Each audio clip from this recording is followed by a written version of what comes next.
اهلا بيكم. مبروك علينا ان احنا خلصنا اول جزء في الشابتر 1. تمام. اللي هو 1.1.1 1.1.2 وهنبدأ في 1.2 اللي هو why is testing necessary. وده تاني بارت في شابتر 1 وهو ليه علاقة وثيقة بالبارت اللي فات، فان شاء الله يكون سهل في الشرح كده ويكون سهل برضو في الاستيعاب. فيلا بينا نبدأ مع بعض. بقول لك التستنج as a form of quality control. ايه هي الكواليتي كنترول؟ دي حاجه لسه هنجيلها بس قدام سيكا، يعني يبقى هنخلص شرح شويه الحاجات دول وهي اللي عليها الدور على طول. تيستنج اند كواليتي اشورنس، والكواليتي اشورنس فيها كواليتي كنترول و يعني بتندرج فيها وكده، فالتفاصيل دي هتيجي في الشويه اللي جايين. تمام. فبس انا بديك هنت ان دي جايه ما اتقل هتفهمها. تمام. طيب، ايه بقى التستنج؟ بيقول لك از فورم اوف كواليتي كنترول، بيساعد في ان احنا نحقق الجولز بتاعه التستنج. حلو. طيب، بيساعد ان احنا نحقق جولز التستنج من خلال ايه؟ من خلال اربع حاجات: السكوب، والتايم، والكواليتي، والبادجت. تمام. والبادجت كونسترينز. حلو كده. طيب تعالى بس اخدك معايا في كده في شيت اكسل عشان الحته دي محتاجه شويه شرح. لو حطينا هنا مثلا وقلنا الكواليتي برمز كيو، وجينا هنا مثلا حطينا تعالى، مش بيعمل زوم؟ بيعمل زوم. مش راضي يعمل زوم. ماشي. لو حطينا هنا الكواليتي برمز كيو، وحطينا مثلا هنا السكوب برمز اس، ماشي، وحطينا الكوست هنا مثلا برمز سي، وحطينا التايم هنا مثلا بايه؟ برمز مثلا تي. حلو كده. فاحنا عندنا الكام اتريبيوت دولت كده، هو قال لك اللي احنا ممكن نحقق الجولز من خلالهم. بص يا سيدي، احنا كتستنج تيم يعني الحاجات دي بتأثر معانا بشكل واضح جدا. تمام. وبتبين معانا يعني مدى تأثير كل واحدة على الباقيين. لو انا مثلا كنت موجود في شركة مثلا، خلينا بس نعمل عليهم كده وليكن اي حاجة كده، نعمل لهم تيبل ولا اي حاجة. بتاع ده شكله بايظ اهو. ماشي. لو انا مثلا شغال في شركة والشركة دي قالت لي انا والله ال الناس اللي هم المنتفعين اللي هم ستيك هولدرز، قال لك عايزين ايه؟ عايزين نضغط المشروع شوية، يعني عايزين نقلل التايم. حلو. فانا هقول لهم يا باشا تمام، التايم نقلل لك التايم زي ما انت عايز، بس ما دام عايز تقلل التايم قلل السكوب. حلو. علشان اطلع لك كواليتي كويسه. يعني انت لو قللت التايم يبقى تقلل لي معاه السكوب عشان احافظ على الكواليتي. طب عايز تقلل التايم وتخلي السكوب بنفس حجمه، زود لي الكوست علشان احافظ على الكواليتي. تمام. فاي تغيير في اي اتريبيوت بيأثر على الاثنين الباقيين. فرضا هم عايزين يزودوا السكوب، تمام، تعالى ندي السكوب لون تاني. لو هم مثلا عايزين يزودوا السكوب ولياخد اللون ده مثلا، ماشي يا عم عينيا، عايز ازود السكوب، حلو، يبقى انا عايز احافظ على الكواليتي ثابته، يبقى زود لي الكوست. انت كبرت السكوب يبقى تزود لي الكوست كمان، وتزود لي التايم عشان احافظ لك على الكواليتي ثابته. طيب اشوف عشان غيرنا اتريبيوت اتنين تانيين على طول، التلاته التانيين على طول اتاثروا. طيب عايز تغير الكوست، عايز تقلل يعني الكوست مثلا، اديها الكوست دي بتبقى كريتيكال، اديها لون احمر مثلا اهو. عايز اقلل الكوست، خلاص قلل الكوست يبقى تقلل السكوب. تمام. وتحافظ لي على التايم مثلا عشان اطلع لك ايه؟ عشان اطلع لك الكواليتي مظبوطه. طيب انا عايز احافظ على الكواليتي زي ما هي، حافظ على الكواليتي زي ما هي، بتحافظ على الكوست زي ما هي، وتديني تايم الكافي ليا، وتديني السكوب المناسب للكوست والتايم. فاهمني؟ فاي اتريبيوت بيتغير من الثلاثه دول او من الاربعه دول بيأثر على الثلاثه الباقيين. حلو. اتمنى ان هي تكون ايه، وضحت وتكون سهله. يبقى احنا نقدر من خلال التستنج نحقق الجولز بتاعتنا من خلال الفور اتريبيوتس دول: السكوب، والتايم، والكواليتي، والبادجت كونسترينز. حلو. حلو جدا.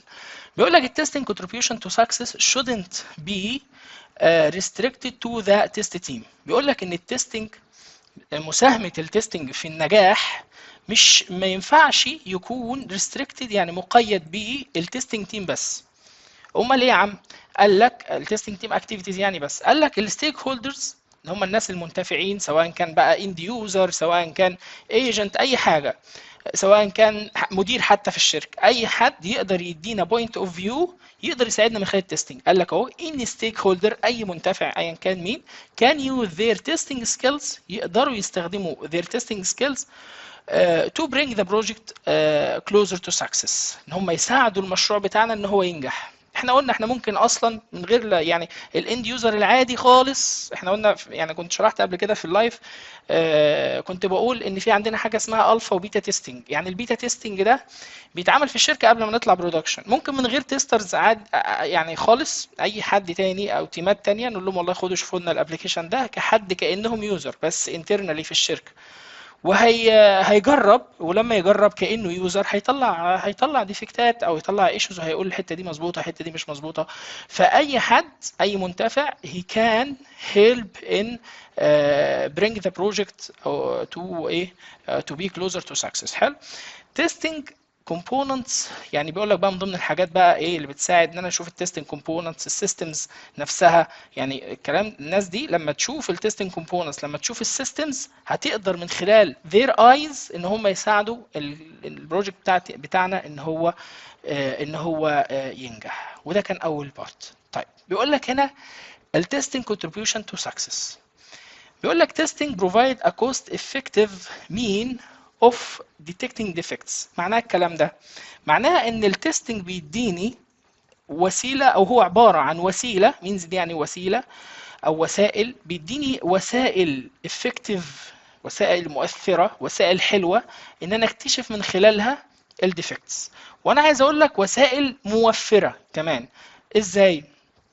لو انا قلت مثلا رجعنا لشيت الاكسل وقلنا مثلا ان انا البروجكت بتاعي بيمر بشويه مراحل. اول حاجه اسمها مرحله الريكويرمنتس. حلو كده، مرحله ايه؟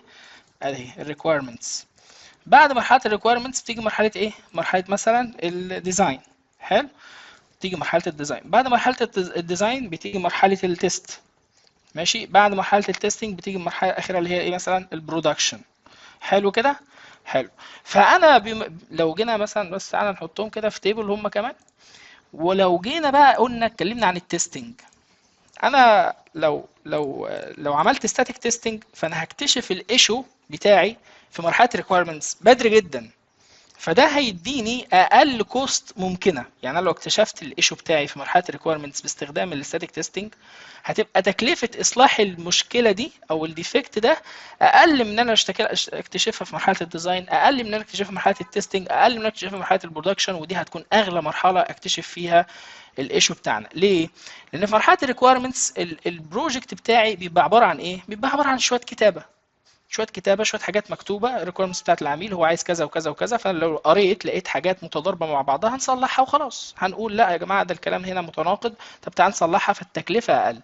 لما رحت للديزاين بقى وفي ناس اشتغلت، ما دام في ناس اشتغلت دي ناس بتاخد فلوس، فلما تعمل ري وورك هياخد دبل بيل على الايفورت اللي هو عمله. حلو. فهياخد فلوس مرتين. وكذلك لما يوصل مرحله التستنج، وكذلك لما يوصل البرودكشن خلاص بقى مع الاند يوزر، هنا التكلفه بتكون اسوأ حاجه. فهنا الكلام معناه ان هو بيديني effective means، وسائل فعاله لاكتشاف الديفكتس. وزي ما انا وضحتها لك كده، كل ما نكتشف بدري كل ما يكون احسن. بيقول لك بقى these defects can then be removed by الديباجنج. الديباجنج بقى اللي هو مرحله ليست لها علاقه بالتستنج. احنا قلنا اللي بيعملها مين؟ الديفلوبر. بعد ما بنكتشف الديفكتات بقى، كل ما نكتشفها بدري زي ما بقول لك بنروح نعمل لها ريموف بالديباجنج من خلال الديفلوبر بيصلحها ويظبطها زي ما شرحنا في الجزء اللي قبل كده. So testing indirectly contribute to higher quality test objects. الكلام ده معناه ايه؟ معناه ان التستنج بشكل غير مباشر بيساهم في انه يعلي الكواليتي. بص بقى، عشان انا قبل كده قلت لك التستنج بتاعنا ده، التستنج ولكن حرف التي ده اهو، ما بيعملش ايه؟ ما بيعليش الكواليتي. عشان الكلام هنا ايه؟ هتحسه متضارب. لا، الكلام مش متضارب. التستنج فعلا ما بيعليش الكواليتي. امال بيعمل ايه؟ هنا بيكونتريبيوت، بيساهم في تعليه الكواليتي. لكن التستنج بييفاليويت الكواليتي، بيقيم الكواليتي، احنا كويسين ولا وحشين. لكن لو طلع مشكله وما اتحلتش هنفضل وحشين. طلع مشكله واتحلت، لا احنا كده ساهمنا في ان احنا علينا الكواليتي بتاعت التست اوبجكت اللي احنا شغالين عليه. حلو. Testing provides a means of direct evaluating the quality. اهو بقول لك بقى هنا ان التستنج بيديني وسائل يعني وسائل مباشره من خلالها بنقيم الكواليتي بتاعه التست اوبجكت اللي احنا شغالين عليه في مراحل مختلفه من الاس دي ال سي. قلت لك الاس دي ال سي اللي هي سوفت وير ديفلوبمنت لايف سايكل، ودي جايين لها بالتفصيل وانواعها قدام ان شاء الله. This measures بقى الطريقه بقى، لو مش احنا قلنا دلوقتي ايه ان التستنج بيساعدني ان انا اعمل تقييم للكواليتي. طب لما التستنج يقول التستر دلوقتي قال والله ده احنا كويسين، فده هيساعد المانجمنت ان هم ياخدوا decisions very important like ان احنا نقول يلا بينا يا جماعه نطلع ريليز دلوقتي والابلكيشن بتاعنا جاهز. ده خلاصه الجزء ده، ان التستنج ده بيقدم evaluation كويس للكواليتي، بيقول ان هي حلوه او وحشه، وعلى اساسها ده بيساعد في اللارجر بروجكت مانجمنت اكتيفيتيز لايك ان هو ايه يساعد المانجرز يعني ان هم ياخدوا decisions such as ايه ريليز decision. يلا بينا يا جماعه احنا طالعين ايه جاهزين دلوقتي نطلع ريليز او نطلع برودكشن بالورك برودكت اللي احنا شغالين عليه. طيب بعد كده بقول لك testing provide users with indirect representation. التستنج او التستر في حد ذاته هو بيبريزنت او بيعمل برزنتيشن او كانه مكان الايه الاند يوزر. يعني دلوقتي اليوزرز دولت موجودين معانا في الشركه؟ لا مش موجودين معانا. طب مين اللي بيمثلهم؟ مين اللي هيقول لا ده انا لو عملنا الحاجه بالشكل الفلاني هتكون اسهل في الاستخدام على الناس؟ هو التستر، هو صوت الشعب التستر ده. يعني التستر ده كانه مثلا لو احنا في مصنع كبير هو صوت واحنا بعمل مثلا ابلكيشن هيستخدمه العامل وهيستخدمه المهندس وهيستخدمه الفني، فهو صوت الناس دي كلها هو اللي بيمثلهم. فبيقول لك testing provide users with indirect بطريقه غير مباشره يعني representation on the development project. tester ensure that their understanding of users needs ان هم فاهمين الاحتياجات اليوزر and consider through the development life cycle ان الاحتياجات اليوزرز دي متاخده في الاعتبار during the development life cycle. It's involve representative set of users. يعني بيقول لك المفروض او ممكن ان احنا نحاول يبقى عندنا users حقيقيين as part من ال development project. يعني المفروض ان احنا يكون او قد يعني يحتمل ان احنا يكون عندنا users حقيقيين يساهموا في البروجكت بتاعنا، بس في العادي ده ما بيكونش possible لشويه اسباب. ايه بقى شويه الاسباب بقى ديت due to ايه؟ اول حاجه الهاي كوست، تكلفه ان انا اجيب اند يوزر او حد ما هوش معايا في الشركه واقول له تعالى جرب او كده، ده بيكلف كتير. غير كده ان انا مش هلاقي حد عنده السكيلز المناسبه للحاجه اللي انا هقول له اختبرها، يعني فاهمني، مش هيكون برضو شخص سوتبل او شخص مناسب ان هو يتستها. فعشان كده التستر بيحل محله في الموضوع ده. testing may also be required to meet contractual legal requirements. يعني بقول لك التستنج برضو علشان يساهم في النجاح بيساعدني ان انا اقابل او اكون متوافق مع العقد اللي انا ماضيه مع الشخص اللي عايزني اعمل اللي انا عايز اعمل له الابلكيشن او الورك برودكت وات ايفر هو. وكمان الشغل اللي انا كنا بعمله دوت يكون ليجل. التستر هو اللي يقول لي الكلام ده متوافق وليجل ولا مش ليجل، الريكويرمنتس بتاعتك ليجل قانونيه او لا، فاهمني. وكمان يكون متوافق مع الستاندردز العالميه. يعني مثلا لو احنا بنصنع عربيات مثلا او طيارات، فالطيارات دي ليها ستاندردز عالمي، ليها حاجات قوانين عالميه الشركات بحالها بتصنع طيارات بتمشي وراها. فانا عايز اشوف الورك برودكت اللي انا بعمله، هو التستر بقى اللي هيقول لي اللي انا عملته ده متوافق مع الستاندردز دي ولا مش متوافق معاها. اتمنى ان انا اكون بسطت لك الجزئين دولت. اتس فيري ايزي على فكره، ما تاخدش الموضوع صعب. عيد الفيديو مره واتنين لو الحاجه مش واضحه معاك. يعني feel free to ask me anytime على الواتساب جروب او هنا في الكومنتس. واشوفكم على خير في اخر بارت في جزء 2